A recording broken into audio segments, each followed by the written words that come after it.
Welcome to Made to Make. Here we talk about creativity, the challenges that come with it, and why we keep showing up anyway.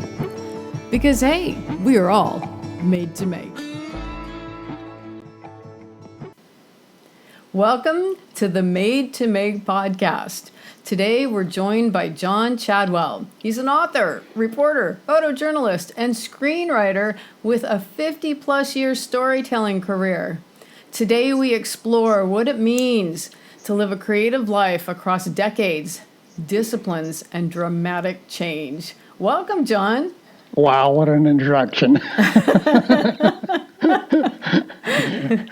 You know, you've described entering the Navy right out of high school. You know, this is before you did all of your creative work. What was that like? Well, it was a natural choice for me because I started working in this restaurant in Sacramento when I was 13. My mother was a waitress there, and I started as a busboy. And I worked throughout school and in high school. And then one June day after I graduated, I'm looking out this big window at the sunshine, and I'm just going, there's got to be something else. and I was facing the draft at that time. I wasn't going to go to college. I knew I was going to get drafted. I did not want to go to Vietnam. So I thought, I like the Navy. My father was in the Navy, and I had been in the Sea Scouts. So I kind of like that lifestyle. And so one day during my lunch break, I just walked down to the Navy recruiter, and I walked in there, and I says, I don't care where you send me. I just want to go now. 3 days later. 3 days later, I was on my way to boot camp. Wow. So tell me about the Navy Sea Scouts. I'm not familiar with that. Well, it's like the Boy Scouts, but they're sea explorers or sea cadets. I don't know if they're still around, but they were then. So I was in the Cub Scouts when I was really young, but when I was a teenager, I wanted to get back into scouting, and the Sea Explorers was part of the Boy Scouts of America, I believe. And you wore Navy uniforms, and we actually had a boat on the Sacramento River, and we sailed it all the way down to San Francisco one time to go to a regatta at the Coast Guard base, and it was sort of like being an introduction into the Navy on a minor scale. And so when it came time to join, did not want to go in the Army, so I went in the Navy. And I ended up going to Vietnam 3 times. Oh, you did? Wow. Yeah, I ended up on a ship, and I had 3 deployments to Vietnam. I said, well, so much for, thinking what I want to do. So when did you realize you were a storyteller? As a young child? Did that come later? Well, it evolved over the years. The first 2 books that I remember that I read and really enjoyed were the Homer, the Iliad, and the Odyssey. I really got into those. And when I was in the Navy, I was on a ship for 3 years at sea, and at sea means like 6 to 9 months at sea. Wow. This is before the internet, and so there was no communication with the outside world. And I was a radioman at that time, and I worked in a space that had teletype machines, and one of those teletype machines was a news teletype machine. So I would get news all the time. Well, nobody on the ship, and there was over 500 sailors on this ship, you didn't know what was going on in the world until you come into some port and maybe you got a hold of a newspaper. So I put together a newspaper for the crew, a daily newspaper, and that was my first foray into journalism. Wow. That's awesome. So when did you start to become a combat photojournalist? How did, was that early on in your Navy career? Or? Well, it was a long road. Like I said, I was in from 1964 to 1968 as a radioman. Got out in 68, and I wanted to go to college, but it just didn't work out. And so I got into broadcasting. I worked at radio station KONG in Visalia as a disc jockey and a news guy. So I did farm news at that time. And then I ended up going to KRZY in Albuquerque, New Mexico. And it turned out to be not an ideal situation, and I just happened to move in next door to a Navy recruiter. And my wife started talking to his wife, saying, John is really not happy where he is, and we're kind of stuck here. And so he came over and talked to me, and he said about coming back into the Navy after being out for 5 years. And I didn't think that was possible. And I didn't want to go back in as a radioman. And he said, oh, no, we got journalists in the Navy. I went, you do? I didn't know that. And so I came back in as a journalist. And my first duty station was Oklahoma City, part of Navy recruiting. And the broadcasting, because my background, I did have several years of broadcasting. I started putting together little radio shows for the various Navy recruiters. And I got free records from the record companies, and we'd do like a 15-minute show for a recruiter and give away the records. And the recruiter would be there answering the phone calls. So that, I end up helping the recruiters that way and the broadcasting. And I wrote press releases, and I dealt with personalities who came to town, or Navy bands. I was like their escort and everything. So I was in public affairs for the Navy in Oklahoma. And from there, where'd I go? I went to Iceland, and I was in American Forces Radio and Television Services, and I was a disc jockey during the day and a news guy on the TV station at night. And from there, they sent me to USC to go to film school. That used to be a program that sailors and journalists and photographers in the Navy and the Marine Corps would go to USC for a year of film school training. So I became a scriptwriter for the Navy and a movie and TV producer. This is a strange military career, I can tell you. They sent me to Atlantic Fleet Audio Visual Command in Norfolk, Virginia, and that's where I got into combat camera. So wow. I was doing news segments for the American Forces Radio and Television, and they sent me, like, one place I went was Grenada, and another Panama, and just different places to do stories, regular news stories. I was the first TV producer, military or civilian, to do a story on the Navy SEALs. I interviewed George Bush, on the anniversary of his being shot down during World War II. So I was kind of a senior journalist by that time, so I got all the plum assignments. Wow. So that was Navy combat camera.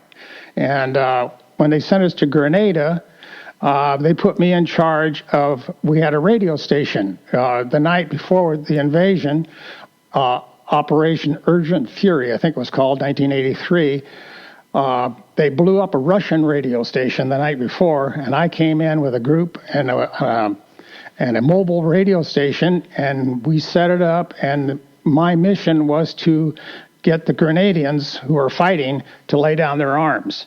Mm. So, we just played music, and it was a propaganda thing, admittedly, but we were trying to stop the fighting, and I was there for about 22 days, and that was the combat in combat photography. Wow. So military life is very structured and disciplined. How did you balance your creativity? I mean, it sounds like you were a creative powerhouse even in a structured environment. Can you speak to that? Well, wherever I was stationed, in particular Norfolk, Virginia, and my last duty station was Long Beach Naval Station. And I would always go looking for a little magazine or newspaper in the area to do freelance. So I would, there was one called The Quilt, or I think it was The Quilt or something like that. I don't remember the name of it, in Norfolk. And I started writing for them on a freelance basis. So and anywhere I could get a job. And then I did the same thing in Long Beach. And that's also how I got into film. I mean, I had a couple great breaks where I got a couple movies made. And then I really got, after USC, I got really serious into script writing. So wherever I was busy on multiple levels. Well, you've talked before about you scare people with your script writing, or your not the scripts itself, but the actual process. So tell everybody about your script writing process. Well, the first time I heard that, I mean, I knew I'm a very fast writer. And I credit journalism for that, because you get assigned to do a story. Usually the deadline is that day or the next day or something like. So you gotta interview people, and you gotta get the photography, and you gotta get the story written, and you gotta get it out in a day or a few hours or whatever. So that's kind of, I think that's where the speed came from. So when I got my first opportunity to write a script in Norfolk, Virginia. The background is for that magazine I was working for, I was doing a script on this guy. He was a sailor, but he's also a miniature maker, models, and he was involved in this movie. And he was making models, spaceships and stuff. It was a sci-fi movie, and I did the story on him, and I told him that I was a script writer, and he says, they're having problems with this script. Do you think you'd be interested? And I said, well, heck yeah. So he put me in contact with the producer, and we talked on the phone, and he told me what the story idea was. And it was a remake of an old 1950s serial called Space Patrol. And this was supposed to be a remake of that. So I got the assignment, and I had a little hall closet. That was my office. And I went in there and with a typewriter, not a computer, a typewriter.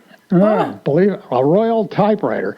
And I knocked off this script in 24 hours. Whoa. And and they took it. But, with script writing in movies, things change. So what I wrote a remake of Space Patrol. And the movie came out first as Space Patrol, but then it came out called Midnight Movie Massacre. And that, believe me, that surprised even me. But what it turned out, it was a theater, and some monster lands on the theater and starts picking off the people who are watching the movie. The movie was what I wrote, that was on the screen. Space Patrol was on the screen that they were watching. So, in essence, what I wrote still made it into the movie. So, and the scary part, the first person that told me that, his name is Marshall Teague, and he's maybe not a well-known actor, but he's been in a lot of movies, and if anybody saw the original movie Roadhouse, Marshall Teague played the bad guy that Patrick Swayze fought. And I got to know Marshall, and it's really funny because we're good friends for like 10 years now. We've never met. It started off on Facebook because I saw him. He likes to promote himself because he's an actor, and he was promoting himself in a TV series called Rough Riders, and he played General Pershing, as a lieutenant, and this was the war in Cuba, and I had written a book about Pershing, so I contacted him via Facebook, and I said, you are the only actor to ever play Pershing on film? And that kind of stroked his ego a little bit. So we got to know each other, and he agreed to look at a couple of my books, and I sent him my book, Werewolves of New Idrea, and he loved it. And he optioned the book. He wanted to make a movie out of it or a TV series. And this is over a span of several years. And so we would work together on the script, and because he saw the book. It started out as a script originally, but then he saw the book first. But he wanted to do a script, so we kind of wrote it together, and we'd talk it out, and I would send him back a new script the next day. And that's when he said, "You are scary fast." He says, he had always expected to get really a half-baked script or something, but it turned out pretty good. And I was good, and he appreciated it. And he's still trying to make a movie out of it. The book is out there, but no movie yet. So Pershing is grounded in history, and New Idrea explores the supernatural. Now, two different genres. Is your creative process the same for each one? Sometimes, and I've told you earlier that I thank God for the way my brain works, because it mystifies even me, because I guess from my training at USC, I'm a visual thinker. I don't know how else to describe it. And I will think of a scene and I can see it. And I literally walk myself through it as I'm working, as I'm typing, and I'll just go through an entire scene having already seen it in my brain. And so the creative process is the same. It's just whatever interested me at that moment. Like Pershing, I had read his biography that he wrote after World War I, and I found him a fascinating guy.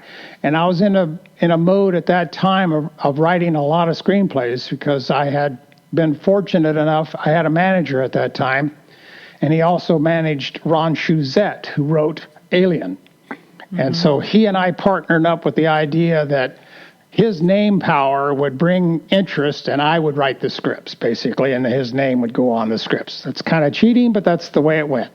So we got several assignments to rewrite other scripts, and we got paid for them. And then I was in the process of writing multiple scripts. I had 8 or 9 scripts written, and they just kind of sat. I couldn't get anybody interested. My manager couldn't get anybody interested in them. And so I was, at that time, working in journalism. I was here in Hollister working at Bonito Link, where I work now. And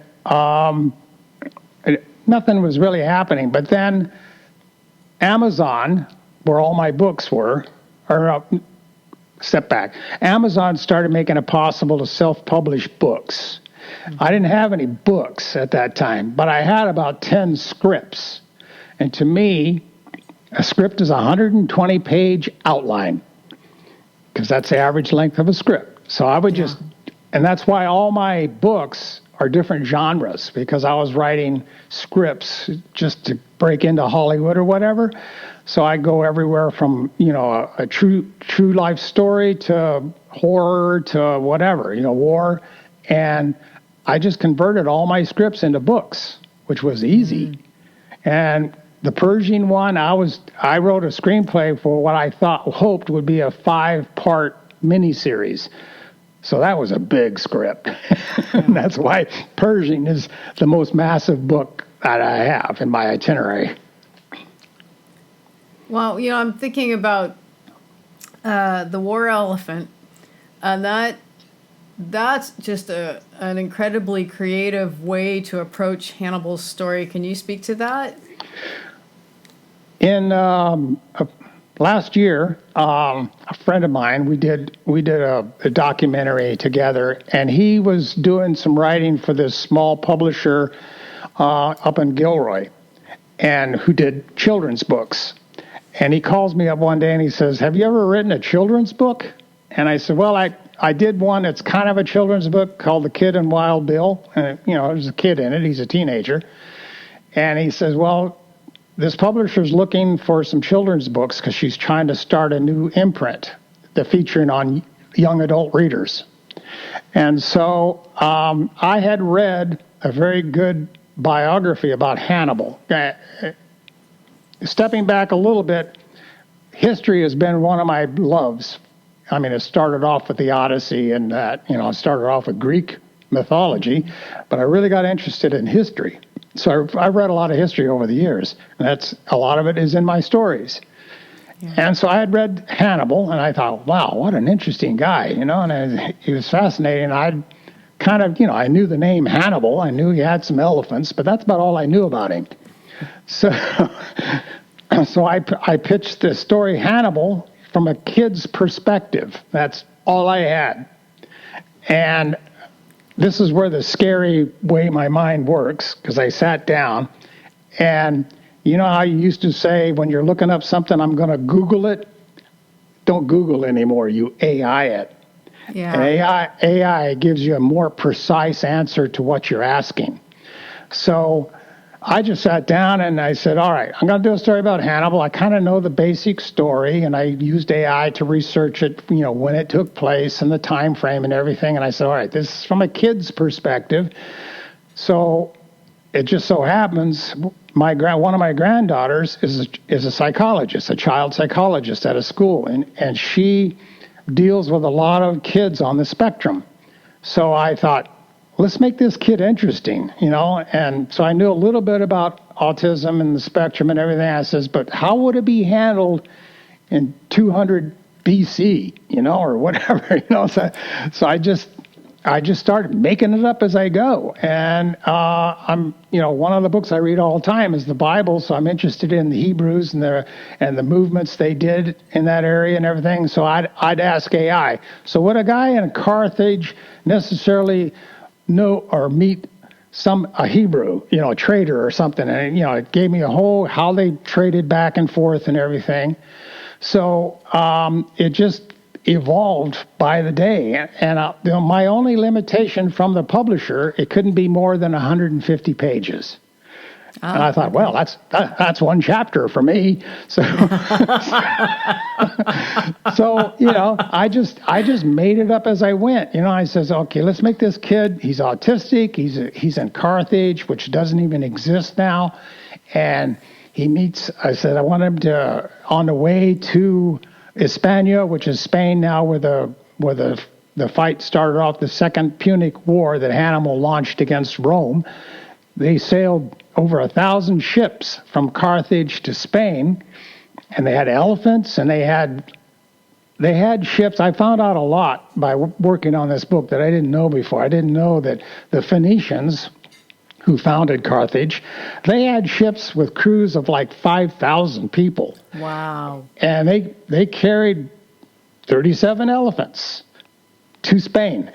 And so, and I came up with this girl, and I said, her name, I named her Cleopatra, which confuses some people, but I'd also read a book about Alexander the Great, and his sister's name was Cleopatra. So I said, it's a common name. So I named her Cleopatra, made her a warrior. And so it turned into an adventure novel. All these kids, they're teenagers. I even asked the AI, I said, how old would a boy in this century be considered an adult? And they said 13. Perfect. Wow. So I said, my kids are teenagers. I mean, it starts when he's just young because he meets this elephant, and he's deep into his autism, and he won't communicate. And his father, who's a trader, and he uses elephants for hauling lumber and stuff, he introduces him to this elephant named Cyrus, who is based on a real elephant. It was Hannibal's personal elephant.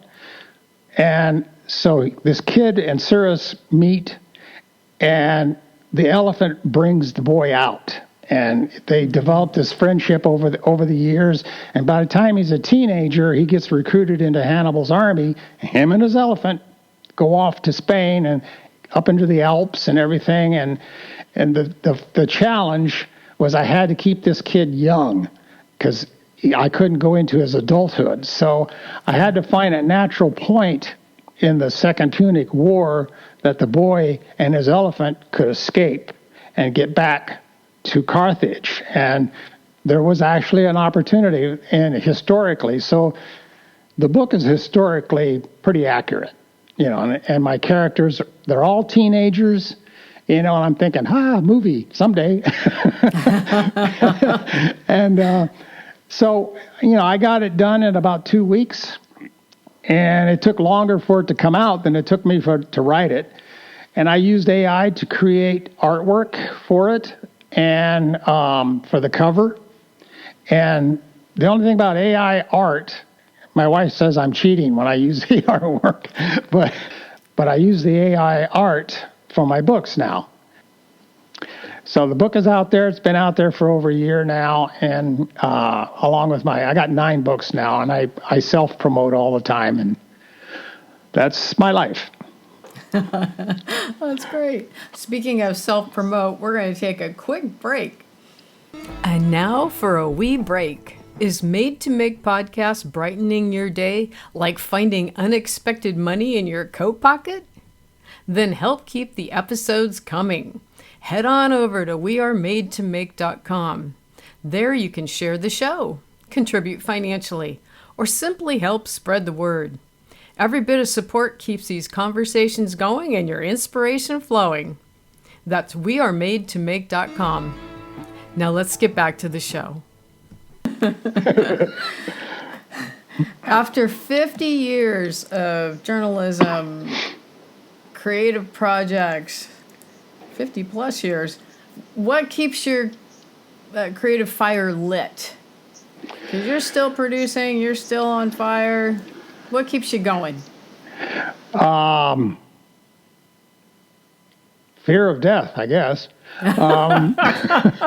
Because when I got this book deal for the War Elephant was a 3-book deal, and the War Elephant, the publisher's still trying to do stuff with it. I haven't given her a second book yet, but I had been working at Bonito Link, which is a local online news organization in San Benito County. I'm a reporter there. I was an investigative reporter, a feature reporter. I wrote anything they needed.